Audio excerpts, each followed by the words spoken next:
আচ্ছা বলেন তো শীতকালীন পিঠা না খেলে মনে হয় যে শীত শুরু হয়ে গেছে?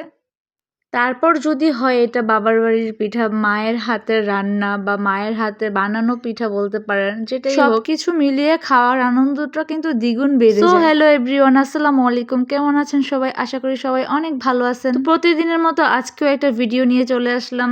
তো আজকে আমার বাবার বাড়ির লাস্ট দিন চলে যাব। শীতের মোটামুটি সব ধরনের পিঠাই খাওয়ানো হইছে। এটাই শুধু খাওয়াই নাই। তাই এটাও লাস্ট চলে যাব, তাই এটা বানালো। তো এই পিঠাটা কিন্তু যতটা গুড় আর হলো আপনার নারিকেল দেওয়া হবে ততই টেস্ট হবে। এটা গুড় আর হলো আপনার নারিকেলের উপরেই ডিপেন্ড করে যে পিঠাটা কেমন হবে খেতে। তো ছোট বোন বানিয়ে দিচ্ছিল আর ওইদিকে ভাবি হলো বানাচ্ছিল। তো একটা পিঠা ভেঙে দেখাচ্ছিল যে কেমন হয়েছে। তো শীতের মধ্যে এই পিঠাটা কে কে খাইছেন অবশ্যই কমেন্ট বক্সে জানিয়ে যাবেন। তো আমি বাবার বাড়ি আসলে বেশি দিন থাকি না, তো এবারে ফার্স্ট টাইম অনেকদিন থাকা হয়েছে। অনেকদিন বলতে 6-7 দিন থাকা হয়েছে।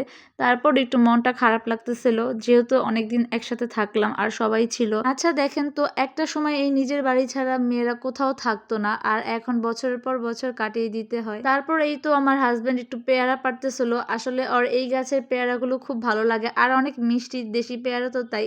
আর এটা হলো আমাদের বাড়ির একটা মিনি, আর এটা হলো আমার নিজের মিনি, আমাকে যে পাহারা। তো এখানে বসে ও রোদ পোহাচ্ছিল, আর রোদে কিন্তু অনেক ভিটামিন থাকে, এটা ঢাকায় খুব কম পাই। তাই ভাবলাম একটু বসে বসে রোদ খাও, যেটা শরীরেও কাজে লাগবে। আর এইদিকে বরমশাই অনেক চেষ্টা করতেছিল একটা পেয়ারার জন্য, সে পারতেছিল না। তারপর এই যে আরেকটা বিড়াল দেখতে পাচ্ছেন, এইগুলো হলো আমাদের বাড়ি পাহারা দেয় আর আমার মাকেও পাহারা দেয় বলতে গেলে চলে।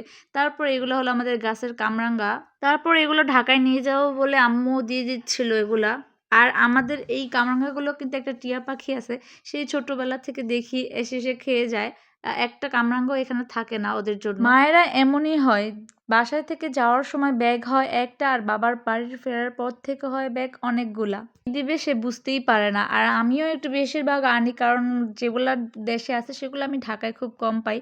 তাই আমার যেগুলা ভালো লাগার খাওয়ার জিনিস আছে সেগুলো আমি নিয়ে নিই ওখান থেকে। তারপর এইদিকে বসে বসে মেয়ে কামরাঙ্গাগুলো দেখতেছিল, আর এইদিকে ওর দাদাও আমাদের নিতে আসছে, তাই ওর দাদার সাথে বসে দুষ্টুমি করতেছিল। আর এইদিকে আমার মেয়ের কি অবস্থা, ও এখানে আসলে এমন ছোটাছুটি করে, ওর খাওয়া দাওয়া বলেন, তারপর ও মাথা চিরুনি দিতেও ভুলে যায়, এরকম করে। তারপর অনেক চেষ্টা করার পরে এই পেয়ারাগুলো ওর বাবা পাড়ে গাছ থেকে, কয়েকটা পাড়ে।